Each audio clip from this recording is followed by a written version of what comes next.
Before we are anything, we are being.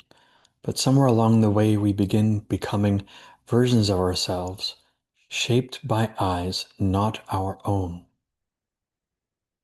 In this episode, I'll be talking about the 10th evolutionary pattern of change, the shadow challenge of self-obsession, quote unquote, the identity trap. Self-obsession reflects the compulsive inward fixation on the self, its image, needs, wounds, and stories.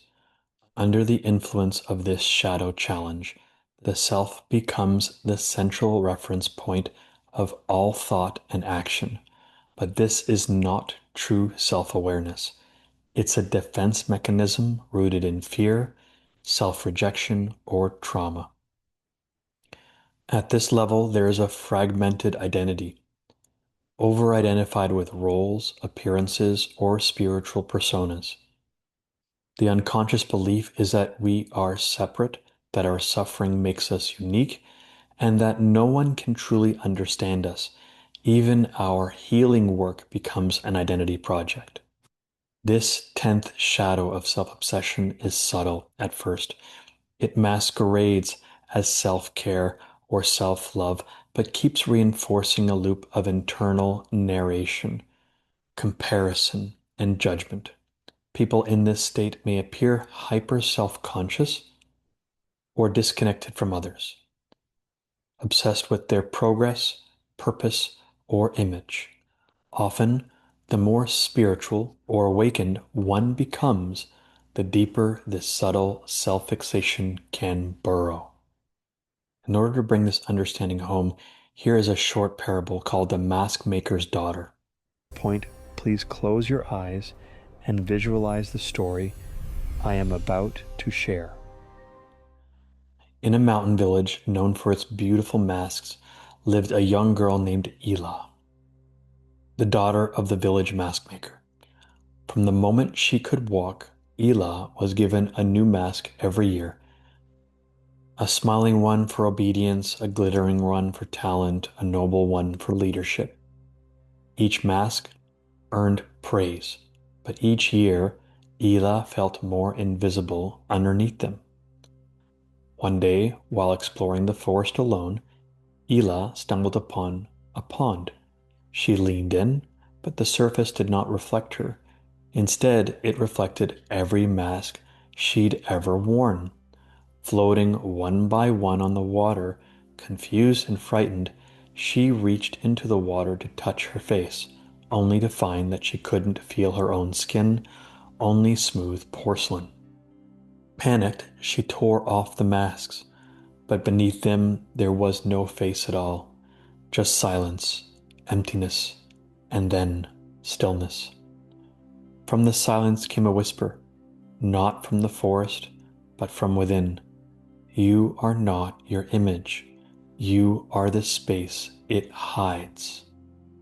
Ela closed her eyes, and for the first time in her life, she felt real.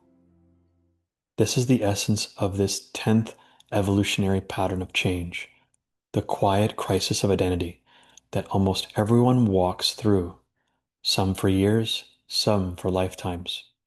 In this specific challenge, in its shadow, is called self-obsession, but not the kind you see in narcissism or arrogance, not always. It's often subtle. It can look like spiritual discipline, like overthinking your purpose, like obsessing over self-worth, healing wounds, or proving your uniqueness. At its core, it's belief that your identity must be constantly refined, as though who you are is never quite enough. It's the looping question, am I doing it right? Am I being authentic enough? This obsession creates fragmentation. You might feel like 100 versions of yourself, each curated for safety, approval, and impact. Understanding why this shadow exists. Understanding survival versus sovereignty. This shadow began long before adulthood, likely between the ages of about 2 to 8 years old. We learn, I am lovable if I'm helpful, if I'm quiet, if I shine, if I don't take too much space. So the ego builds a structure, a me that's safe to present to the world, but over time, that construct becomes a prison. And the more self-aware you become, the more the walls tighten, because now the identity must be enlightened too. In this 10th challenge, the shadow isn't here to punish you. It exists to protect you. But what protects you as a child can poison your path as an adult. You don't need protection anymore. You need presence. Understanding the trap of identity in spiritual evolution. This shadow becomes especially potent for those on the spiritual path. We think we're becoming more authentic, but often we're just shifting masks. We perform vulnerability, we curate wisdom, we filter presence through identity strategies, and yet true presence, this ascended state of being, cannot be performed. It arrives only when we surrender the need to become someone. As Richard Rudd says, naturalness is there the moment you stop arguing with life. But arguing is what the ego does best. Quote, I should be more open, more still, more awake. What if you didn't need to be more of anything? I was interested in doing deeper personal alchemy and wish to have a means of accelerating an understanding of shadow work. Over the last 3 to 5 years, I have collected a wealth of information from various esoteric systems, namely the I Ching, human design, gene keys, the chakra systems, and astrology, as well as integrating them with the human genetic code. And in this chart, you will find the details of all the different shadows, all the different fears, the specific fears that fuel those specific shadows, all 64, all in relationship to each codon. And in this wheel, you will find 4 legends on each corner because they can't all fit on one corner or one side to make it a nice, evenly balanced square. So here is the statements from each zodiac sign. So you can see. And then we have the legend for each chakra. You'll notice that there are more than 7, and because there are more than 7 because it is including the spleen as a means to detect threats. So there's an intuitional center there.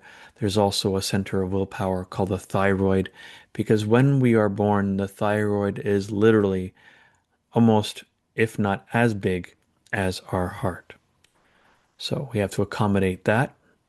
And on the other side of this, you will also find an understanding of the I Ching, hexagram system, the different trigrams, the relationship to the three-dimensional plane, the yin and the yang, and how each of the 6 lines are affiliated with different archetypes, thanks to the human design and or gene key system.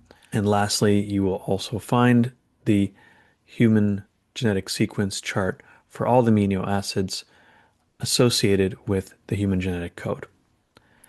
But furthermore, you will also find in this chart all the different zodiacs, all 12, mixed with the human design gene key chart. Bear with me, my graphics card is not as fast as other people's on their computer, but you will see all the different fears, all the different shadows, and how they relate to each chakra in those colorful little dots. So you can see how it affects each energy center in the body and how each of them have their own repressive and reactive statements because there are 6 expressions in each challenge. Therefore, you will also find those 6 lines in there, all with their own repressive and reactive statements, their associated dilemmas from that specific shadow, which eventually will clear up, the gift from making the right choices regularly and practicing that gift with its own unique self-empowerment statement. So as you learn to vacate the trapped emotions such as sadness, fear, anger, shame, and guilt, and you reorient towards true self-alignment and honoring the intuition and inner authority that you possess, it will lead you towards the grace specific to that challenge. So if you would like to learn more about this and or you would like to download this file for your own personal means of translating your specific challenges in the human design system or in the gene key system, it is all there for you. All you have to go is to my website and download this PDF file. It's about 50 megabytes in size. I hope you enjoy this and hope you enjoy this brief glimpse into this massive PDF with all the details about all the specific challenges you'll have in your personal self-realization path. In order to find this PDF, a link will be found down below in the description of the YouTube video. When using that elaborate and vast chart of information, you can use the human design apps found in the App Store on Google Play so that you can choose whichever speaks to you most. And as you choose whichever human design app works best for you, you can then use that towards the chart. So you get your information and your numbers. And then after that, you can use the chart as reference. For example, I use the human design app, which helps me see the specific numbers that I need to see in the top right-hand corner. The red are the unconscious. These are the ones that were imprinted when the soul decided to remain anchored in the body about 90 days before you were born, between the second and the third trimester. The black numbers indicate the conscious, more aware challenges that you know you have in your current life, based on your survival challenges and your adversities currently going on in your life. You can also find that same application in the Human Design App Store for iPhone and or iOS before you start using the chart that you have purchased online. Thank you very much. And if you ever need more information on this and you wanted a free consultation in understanding the current challenges in your life and how it relates to human design, feel free to reach out through the links below. You can also visit thegenekeys.com. There, you will also find a different kind of chart. It relates to the same challenges and same numerical sequences as found in the I Ching and Human Design. And there you'll be able to find a free profile link where you can then enter in your personal information in this field and then have a look at your specific gene key profiles and understand your genus sequence, your Venus sequence in opening up your heart, your love sequence, prosperity, and finding inner harmony. Thank you for watching this short introduction into the Wheel of Evolutionary Change and the chart that I've shown you in brief. And hopefully through those apps and through this PDF, you will find a way to decode the challenges you face and understand how to make the best choices for you and everyone you were meant to impact positively in your life. Now back to the shadow work and the evolutionary change in this video. Please understand that there's also a complementary shadow that also feeds off the 10th as a pair.